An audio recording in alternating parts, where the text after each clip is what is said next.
Saudara, tuntutan pemilu ulang disampaikan oleh kubu 1 dan 3 direspons menohok oleh calon wakil presiden Prabowo Subianto yakni Gibran Rakabuming Raka yang menyebut Gibran menyindir tim lain menggugat hasil pemilu hingga jagoan mereka menang. Apa yang kemudian bisa kita baca dari pernyataan seorang Gibran Rakabuming Raka? Kita bahas sore hari ini bersama dengan pengamat politik dari Universitas Gadjah Mada, ada Mas Nyarwi Ahmad, sudah bergabung bersama kami lewat sambungan Zoom. Terima kasih Mas Nyarwi sudah bergabung bersama kami di Rumah Pemilu. Saya mau tanya pertama, apa yang bisa kita baca dari respons menohok yang disampaikan oleh Gibran Rakabuming Raka?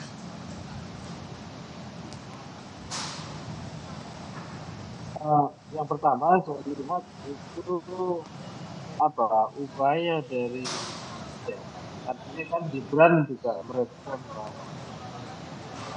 keputusan menurut kami saja digugat, tapi gugatannya itu apakah kemudian gitu akan terus menerus hanya sekedar gitu saya lihat ya untuk memenuhi ambisi siapa saja yang ini yang saya lihat ada kekecewaan juga dari Gibran.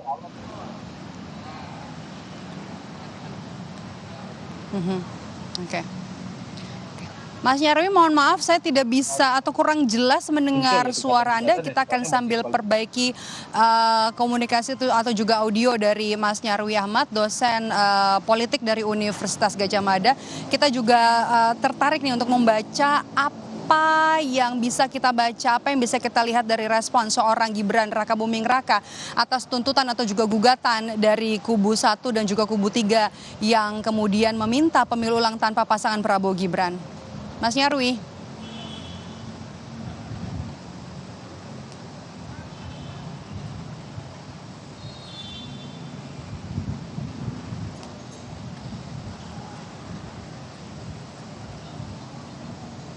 Mas Nyarwi masih bersama saya?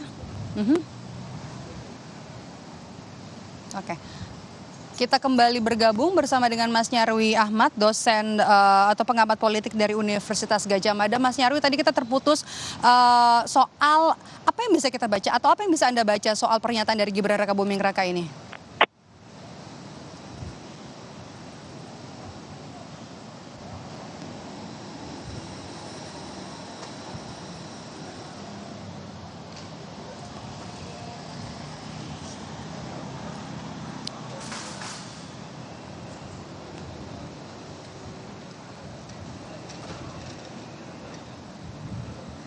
Nampaknya kami masih mencoba memperbaiki komunikasi dengan pengamat politik dari Universitas Gadjah Mada, Nyarwi Ahmad. Pak Nyarwi, sudah bisa mendengar suara saya? Ya, halo Maido. Oke, Mas Nyarwi, tadi kita terputus. Oke, apa yang bisa Anda baca dari respons menohok dari Gibran? Ya, saya kira itu ucapan yang menunjukkan ini ya, counter istilahnya respon. Saya kira ada nuansa ketidaksukaan juga ya, saya kira. Ketika gugatan-gugatan itu kemudian hanya dimaksudkan untuk memfasilitasi pihak-pihak yang ingin memenangkan, mengalahkan 02, kira-kira gitulah. Tadi kan kalau secara literal bahasanya kan, apakah terus-menerus akan dilayani gugatan sampai yang menggugat itu menang, kira-kira kan gitu logikanya, kan gitu. Tetapi saya kira. Jadi Anda membaca ini sebagai bentuk perlawanan, begitu? Ya, ada unsur itu juga, tapi juga sebenarnya ada unsur agak ya walaupun diperhalus masih kelihatan itu aspek emosionalitas dari sosok Gibran saya lihat. Karena begini, karena kan sebenarnya kalau kita lihat ya itu hal yang mekanisme yang biasa saja itu Medo, bahwa ketika pasca pemilu maka pihak-pihak yang kemudian kecewa atau tidak puas itu kemudian mendalilkan gugatannya di MK. Ya, termasuk kalau misalnya kubu tim Anies Muhaimin itu kan ada 9 petitum di situ kan gitu. Kemudian di timnya Ganjar Mahfud itu kan ada 5 kan gitu toh. Dan kemudian kalau kita simak gitu ya, sama-sama ada kesamaan di mana salah satu poin gugatan yang terpenting adalah mendiskualifikasi ya sosok pasangan 02 yaitu Prabowo oke. dan Gibran. Bahkan ada target minimal misalnya kalau saya pernah dengar di kubu 01 misalnya paling enggak Gibran misalnya yang didiskualifikasi karena melanggar karena aturan tadi yang dianggap direkayasa kira-kira gitu ketika Mahkamah Konstitusi membuat putusan dan kemudian KPU menerima gitu tanpa mengubah aturan yang menyebutkan sebelumnya di usia 4 tahun seperti itu, 40 tahun seperti itu. Jadi 40 itu tahun ya, oke. ya, Jadi Anda melihat itu bahwa ini ada respons atau reaksi yang cukup emosional karena gugatan diskualifikasi peserta pemilu itu.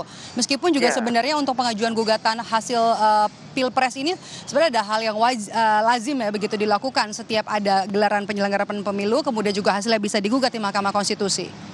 Iya, saya kira itu. Jadi apa ya? Mungkin tapi wajar saja ya. Mungkin kalau sosok seperti Gibran menang kemudian diragukan kemenangannya itu karena campur tangan rezim yang berkuasa yaitu Presiden Jokowi yang tak lain adalah bapaknya. Mungkin padahal timnya kan juga sudah berusaha serius misalnya begitu, sudah berusaha ini ya. Jadi mungkin ada ya kita pahami secara manusiawi. Tetapi kalau misalnya bahwa gugatan itu tidak dianggap penting, gugatan itu dianggap hal yang potensialnya mengancam atau merecoki saja. Saya kira itu bukan sikap yang arif juga. Itu kita butuh dalam berdemokrasi itu juga perlu mengerti gitu bahwa ada prosedur dan prosedur itu sudah dijalankan oleh tim 01 maupun 03 kan gitu melalui gugatan ke MK kan gitu seperti itu kira-kira. 4, 30, Oke. 8, silahkan menuju. Oke, baik.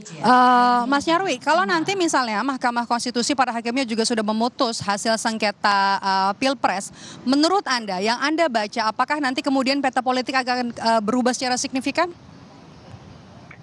Ya, kalau misalnya kan tergantung jenis putusannya ya, Medov ya. Kalau misalnya putusannya sampai ya, contoh ya, mendiskualifikasi pasangan 02 misalnya, itu luar biasa dampaknya kalau putusannya seperti itu. Karena itu akan berdampak pada tuntutan yang berikutnya yaitu pemilu diulang kan gitu. Ya di semuanya. Tetapi kalau misalnya itu ditolak karena tidak kuat misalnya asumsi atau data-data dan faktanya, saya kira tidak banyak yang berubah gitu ya.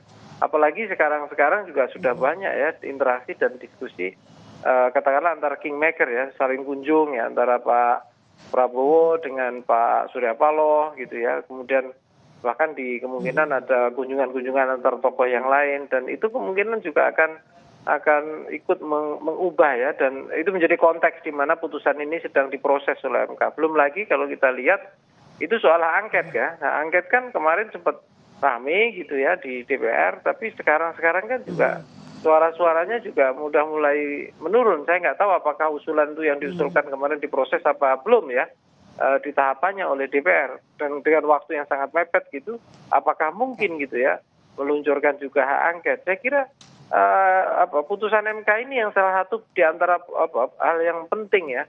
Karena kan kalau tidak dianggap penting, kenapa misalnya sampai ada upaya untuk hak angket kan gitu. Oke, artinya terakhir. Kan sempat meragukan soal potensi. Mas Nyarwi, terakhir menurut Anda dari kubu 1 dan juga kubu 3 siapa yang akan kemungkinan merapat ke koalisi Prabowo Gibran? Singkat saja. Ya kalau itu sangat mungkin. Contoh misalnya ya yang kemarin sudah kita simak ya kunjungan statement menerima putusan hasil KPU dari Pak Surya Paloh SP gitu, Nasdem oleh Pak Prabowo kemudian dilanjutkan kunjungan. Nah itu kan menunjukkan saya kira sangat mudah sekali Nasdem kemungkinan untuk bisa memperkuat ya barisan Prabowo Gibran ya di koalisi pemerintahan karena kan itu juga real dibutuhkan ya untuk membuat pemerintahan lebih stabil dan kuat.